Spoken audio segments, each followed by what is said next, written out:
Dios les bendiga, hermanos y hermanas. Es un privilegio continuar este viaje. En nuestro primer encuentro vimos que la Biblia es una biblioteca de 66 libros, pero que a pesar de haber sido escrita por más de 40 autores en 3 continentes, cuenta una historia perfecta. Hoy vamos a descubrir por qué esa historia no está fragmentada. Muchos ven la Biblia como una serie de compartimientos aislados, pero hoy aprenderemos que hay un hilo conductor que une cada página. Dios no cambia de opinión. Él tiene un plan de salvación único y progresivo para la humanidad. Para entender esto, hoy añadiremos herramientas técnicas a nuestro maletín de estudios. Entenderemos qué es el contexto, la perícopa y la homilética. Además, conoceremos a los hombres que arriesgaron su vida para que hoy tengamos esta joya en nuestro idioma. Comencemos. Para ser obreros aprobados, necesitamos 3 llaves maestras que nos abrirán el entendimiento. No se asusten por los nombres técnicos, son más sencillos de lo que parecen. Primero, el contexto. Como vimos, la Biblia cuenta una sola historia perfecta. El contexto es el vecindario de un versículo. ¿Quién lo escribió? ¿A quién se dirigía? ¿Y qué estaba pasando en ese momento? Sin contexto, corremos el riesgo de inventar doctrinas falsas. Recuerden, la Biblia tiene un solo significado original, aunque muchas aplicaciones. Imaginen que reciben un mensaje de texto que dice "lo hice", sin saber quién lo envió o de qué estaba hablando antes. Ese mensaje no significa nada, porque no tiene la información necesaria para saber qué significa. En la Biblia, el contexto es el vecindario del versículo. Pero vamos a ver otro ejemplo. Muchos usan Filipenses 4:13, todo lo puedo en Cristo que me fortalece, como un superpoder para ganar un examen o un partido.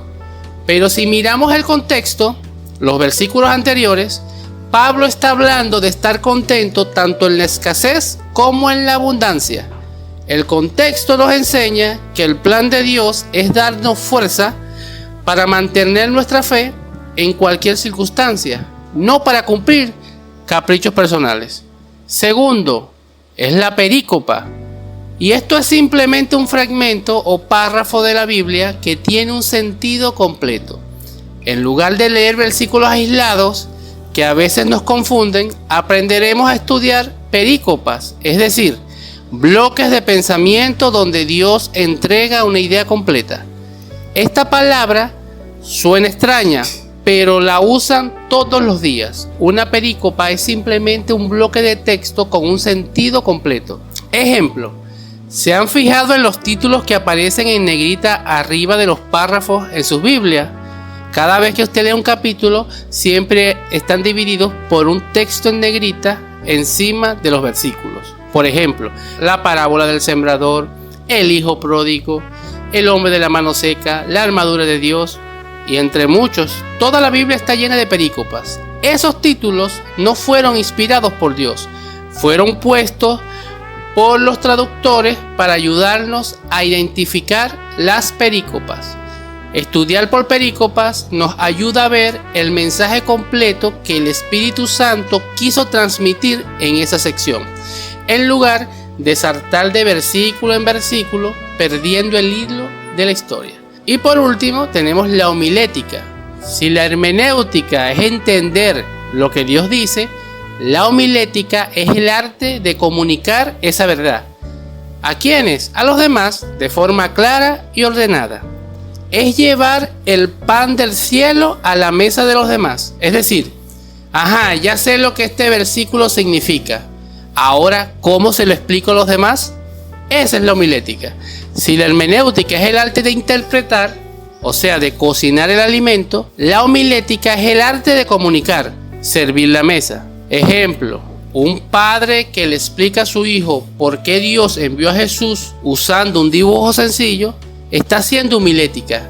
Está usando herramientas para explicar el significado de algo a los demás para que lo puedan entender.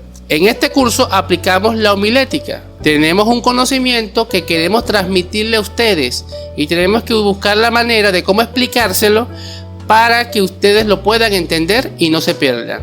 Eso es la homilética. Es el esfuerzo de tomar la profundidad de la palabra y presentarla de forma que el corazón de quien la escucha sea transformado. Porque recuerden, la Biblia tiene un solo significado, pero muchas aplicaciones para nuestra vida hoy. Una forma también muy clara, porque es muy importante que aprendan este concepto, es que una prédica es una aplicación de homilética. En la prédica se está tratando de transmitir el mensaje de Dios con ejemplos y de forma sencilla, incluso usando mayormente ejemplos de nuestra propia vida. Estamos aplicando homilética. El que aplica la homilética sabe predicar. Y hablando de tesoros, ¿sabían cuántas promesas hay en la Biblia? Aunque la fuente de nuestros videos no menciona el número exacto, los estudiosos han contado más de 3.500 promesas. Algunos dicen que hasta 8.000, dispersas en los 66 libros. Pero lo asombroso es que ninguna de estas promesas choca con la otra. Todas fluyen de la misma fidelidad de Dios hacia su pueblo. Ahora, hermanos, quiero que piensen en algo. Esta Biblia que tienen en sus manos no cayó del cielo, así como está. No llegó así de repente, se le apareció a alguien y la empezó a distribuir. No, Dios usó a hombres valientes que entendieron que la Biblia cuenta una sola historia y que todos necesitan conocerla. Hablemos de Casiodoro de Reina. Él era un monje español que en pleno siglo XVI tuvo que huir por su vida porque quería traducir la Biblia de los idiomas originales, es decir, del hebreo y del griego, para traducirlo al castellano. Tardó 12 años de trabajo intenso y peligroso para darnos la famosa Biblia del oso en 1569. ¿Por qué arriesgó su vida Casiodoro de Reina? Porque sabía que sin la palabra el pueblo no podría ver el plan maestro de Dios. Años más tarde, su compañero y amigo Cipriano de Valera dedicó 20 años más a revisar y a mejorar esa traducción de Casiodoro, publicándola en 1602. Por eso nuestra versión se llama Reina Valera. Ellos no veían la Biblia como pieza suelta, sino como un pacto eterno de Dios con su pueblo que debía ser leído por todos. Y al leerla encontramos lo más dulce, las promesas. Aunque los estudiosos, como les decía, debaten el número exacto, se estima que hay miles de promesas. Algunos cuentan hasta más de 3.500 directas. Lo más glorioso es que bajo la mirada de la unidad bíblica, entendemos que todas estas promesas no son caprichos aislados, sino que todas son sí y amén en Cristo Jesús. Cada promesa es un eslabón en la cadena de la fidelidad de Dios hacia nosotros. Hemos aprendido mucho hoy, mis hermanos. Herramientas técnicas, historias de fe y la inmensidad de las promesas de Dios. Pero el conocimiento sin práctica es letra muerta. En el video anterior les mandé a aprenderse los 39 libros del Antiguo Testamento. Hoy completamos la biblioteca.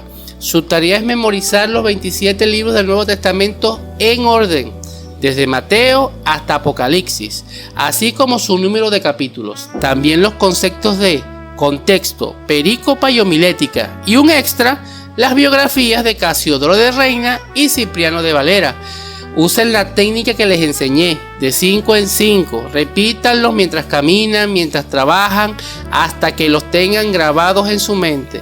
Recuerden lo que dice el Salmo: en mi corazón he guardado tus dichos. ¿Para qué? Para no pecar contra ti.